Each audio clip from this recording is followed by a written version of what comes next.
Hey, how's it going, guys? Mr. Boss for the win here. And there were 6 customizable vehicles that came within the Further Adventures and Finance and Felony DLC in Grand Theft Auto Online. And today, I'm going to be providing you guys with the ultimate customization guide. That's right. So the purpose of this video is to show you not only the customization, the price, show off the car a little bit, but also tell you if I think it's worth it based off the money.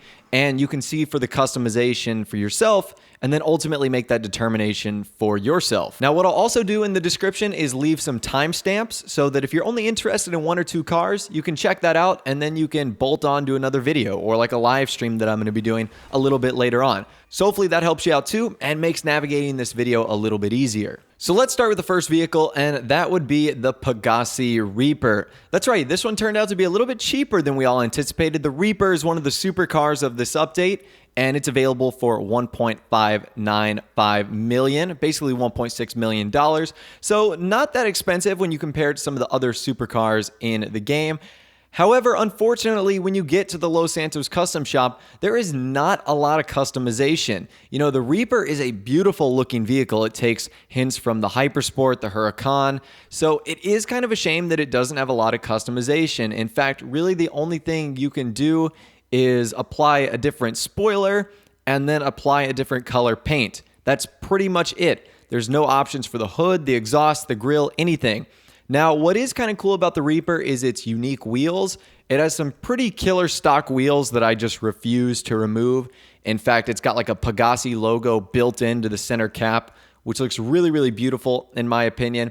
So basically, the only thing I did was choose a bright color, add a pearlescent, and then just go with as minimal customization and upgrading as I could. So I added the spoiler just to help myself out with traction, but honestly, that's about it. So this is the Pegassi Reaper. It's pretty simple, it's very straightforward, and it doesn't have a whole lot to it, but it is an overall beautiful looking vehicle. All right, so let's move on to vehicle number 2. So vehicle number 2 is my personal favorite of the bunch released in this update, and that is the Vapid FMJ, the full metal jacket. That's right. So it's the most expensive vehicle of this that can be customized, coming in at $1.75 million. And this is my favorite car, and it's also my favorite of the 2 supercars that were released. So unlike the Reaper, the FMJ actually does have an okay amount of customization that I do think is pretty cool for the vehicle itself. So the first thing you'll get to upgrade is the bumpers. There's a few options there that I think make the car overall look pretty unique. While they don't add really any major exterior changes, you can still upgrade the bumpers, which is kind of nice. The next thing is the roof. You have options for a roof scoop, a secondary GT scoop, primary GT scoop, or a carbon GT scoop. So you can choose between one of those. I think I went with the more simplistic model because I like the way that the engine was kind of exposed in the back. I thought that looked rather neat. And then you can adjust your spoiler options, low level, high level, carbon wing, GT wing, and a special one that we've never seen before, which is enhanced wing, which will actually have the tips of the wing itself be different colors. So that's actually kind of fun to play around with if you have a different primary color from your secondary color or ones that don't clash as much. So that's something you can do. And other than that, that is pretty much it. Again, I thought the stock wheels were really nice, so I wanted to just leave them bare bones as is. So I didn't feel like there was any need to change it. I wanted to add a bright color, a secondary color that would look really cool because it does impact the brake calipers on the car itself. So that's something you can do, and that's something you can try out for yourself as well and just play around with those colors. But that's pretty much it. That's the Vapid FMJ, the Ford GT in real life. I think this is a really great car, and for the money, you're getting a really stylish ride. Vehicle number 3, the only sports car of this update, is the GROTTI Bestia GTS, coming in at $610,000. One of the more expensive sports cars in the game, so do choose wisely when you are selecting this vehicle. However, luckily for us, this vehicle does come equipped with a lot of customization options, more than I expected, I guess you should say. So the first option you can do is obviously to upgrade the bumpers. That's pretty cool. Again, they don't do a whole lot to the car itself, but just the fact that you have the options between Euro, race, and drift is a pretty neat option. You can also upgrade the exhaust as well if that's something you're interested in doing. I personally think the stock looks fine, but if you want to go with oval, you totally can. After that, you can choose to modify the hood, smooth, twin vented, or carbon twin vented. I personally think the smooth hood looks the best and gives it a nice sleek design, which I think the car works really well with. And other than that, you can upgrade the skirts. You have an option between the carbon, street, and sport. I think I went with the sport there. And then option for a small spoiler, low level and mid level. I ended up going with the low level spoiler just to give the car a little bit more traction. Now, once you're done with that, that is pretty much it as far as the customization goes. You can upgrade the wheels, the windows, the paint job. I thought that a nice red Ferrari color would look really good on this Grotti. So that is exactly what I went for. Kind of a darker shade, but still really nice.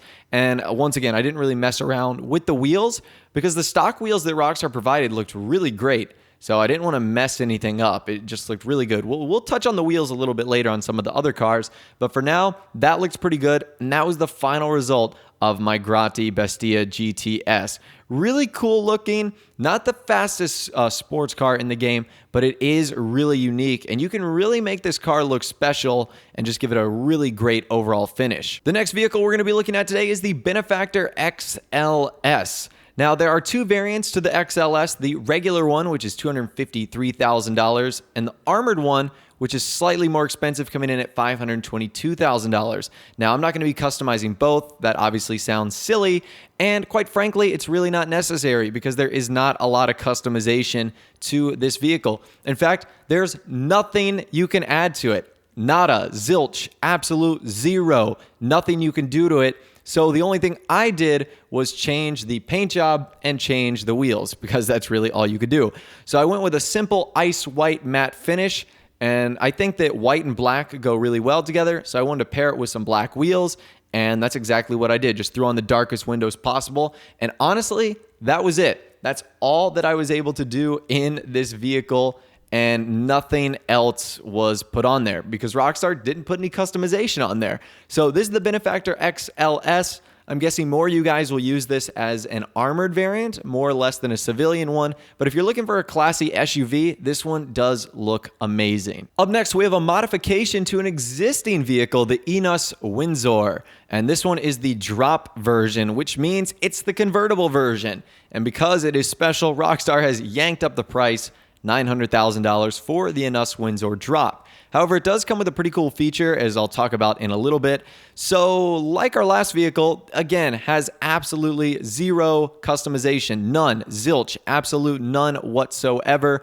But you can still make the car look pretty nice, and that's exactly what I did by modifying the paint and also the roof color.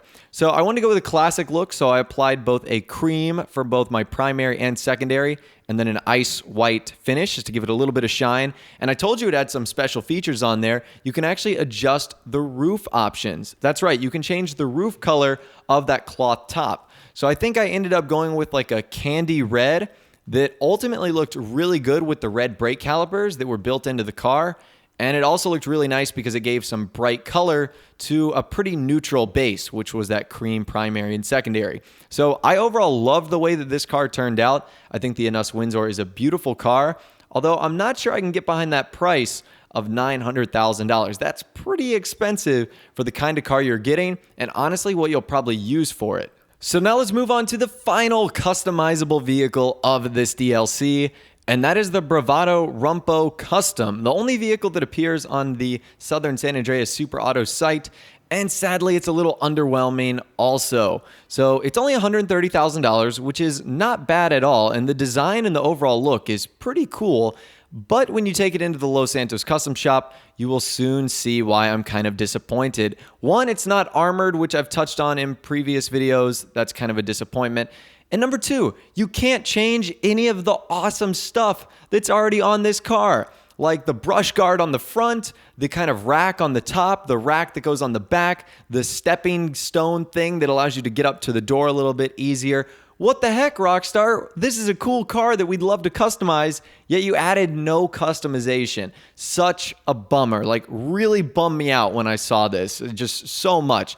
So again, the only thing I could do to the Rumpo custom was change the color and change the wheels. So to keep the kind of militarized look, I think I went with like a matte green color, and then I just changed into some off-roady black wheels. And honestly, that was my final design. I didn't know what much more to do with the car. So that is kind of disappointing because the Rumpo is super cool. It's got all these great modifications. We just can't edit any of them, which in my opinion is kind of lame. And I don't know why Rockstar did this when they created such an amazing, cool vehicle. But anyways, that is my ultimate customization guide for all the modifiable vehicles and the further adventures in Finance and Felony DLC in Grand Theft Auto Online. Let me know if this video was helpful for you. Do you like larger compilations like this? I think this one was especially useful, really considering because none of the cars were stand out in terms of the customization you could do. So I think covering it in a larger compilation like this was better. But you guys let me know what you think in the comment section down below. If you did go on to enjoy the video, a like rating would of course be awesome. And also subscribe to my YouTube channel if you are new, where you like daily GTA 5 videos like this. With all the way, guys, like I said, thanks for watching. Take care, and I'll see you guys in the next video.